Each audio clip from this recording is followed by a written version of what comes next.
عزیزان گرامی، آج بعض اوقات بہت سے مومنین کہتے ہیں کہ ہم حرم جا رہے ہیں، ہم کربلا بھی گئے، شفا نہیں ملی، یا ہمیں دعا قبول نہیں ہوئی، ہم مسلسل دعا مانگتے ہیں، بہت سے اعمال کرتے ہیں، مصلحتیں مختلف ہیں، مختلف مصلحتوں کے تحت مختلف دعائیں قبول نہیں ہوتی۔ ائمہ علیہ السلام نے بہت سی دلیلیں پیش کی ہیں۔ بعض اوقات انسان اپنی غذا کی طرف توجہ کرے کہ اس میں کہیں کوئی شبہے والی چیز نہ کھا رہا ہو، اگر پتہ ہوگا تو گناہ ہے، اور اگر پتہ نہ ہو تب بھی اثر ضرور ہے۔ اور ایک اثر یہ ہے کہ دعا کی قبولیت نہیں ہوتی اگر انسان لقمہ حرام کھا لیتا ہے، شبہے میں بھی کھا لے تو دعا قبول نہیں ہوتی۔ 40 دن تک ایک لقمہ حرام کھانے سے 40 دن دعا قبول نہیں ہوتی، حدیث نبوی مکارم الاخلاق میں۔ عزیزان گرامی، اس لیے شبہے والی چیزوں پہ بہت اپنے خیال رکھیں کہ ہم کوئی ایسی چیز نہ کھائیں۔ دوسرے، نماز سے غفلت کرنے کی وجہ سے بعض کا دعائیں قبول نہیں ہوتی۔ تیسرے، ماں باپ کی نافرمانی کی وجہ سے معصوم فرماتے ہیں دعا قبول نہیں ہوتی، حقوق والدین کی۔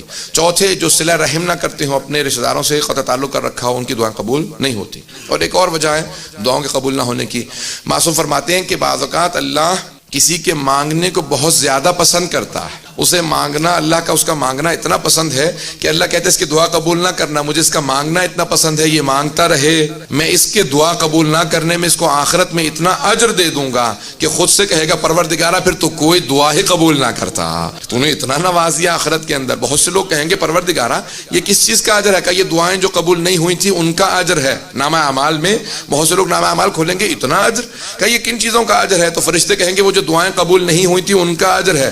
تو پھر سارے وہ افراد جن کی دعاؤں کا اجر ان کو زیادہ ملا ہوگا کہیں گے پروردگارا پھر تو کوئی دعا قبول ہی نہ کرتا تاکہ ہمیں اجر آخرت میں زیادہ ملتا۔ تو دعائیں بعض اوقات اس کا بدلہ آخرت میں بہت زیادہ ہوتا ہے۔ عزیزان گرامی، ایک اور وجہ ہے، بعض اوقات انسان اپنی مصلحت خود نہیں سمجھ رہا ہوتا، انسان کے لیے وہ نقصان دہ ہوتی ہے، اس وجہ سے اللہ دعا قبول نہیں کرتا۔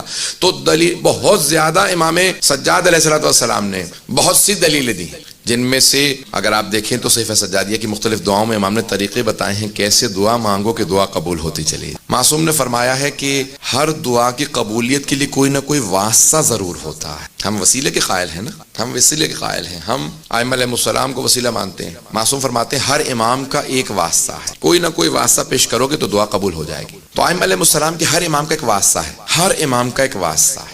رسول خدا کے بھی واسطہ ہے، جناب رسول خدا کو واسطہ جناب سیدہ کا دیا جاتا ہے۔ جب جناب رسول خدا کو جناب سیدہ کا واسطہ دیا جائے تو پھر دعا رد نہیں ہوتی۔ 12ویں امام کے 2 واسطے، امام زمانہ کے 2 واسطے۔ علماء نے لکھا ہے کہ امام زمانہ کو 2 باتوں کا بہت صدمہ ہے، ایک اپنی دادی زہرا کے دربار میں جانے کا بہت صدمہ ہے، اور دوسرا اپنی پھپھی زینب کے بازار میں جانے کا بہت صدمہ۔ امام زمانہ کے جو 2 واسطے ہیں جناب سیدہ ہیں اور جناب زینب کبریٰ ہیں سلام اللہ علیہما۔ عزیزان گرامی، ہر امام کا کوئی نہ کوئی واسطہ ہے۔ حضرت عباس کو جناب سکینہ کا واسطہ دیا جاتا ہے، ہر امام کا، لیکن سب ائمہ علیہ السلام جناب سیدہ کا ایک ایسا واسطہ ہے جو کوئی بھی امام کبھی بھی رد نہیں کرتا، اور دوسرا واسطہ جناب زینب کبریٰ کا واسطہ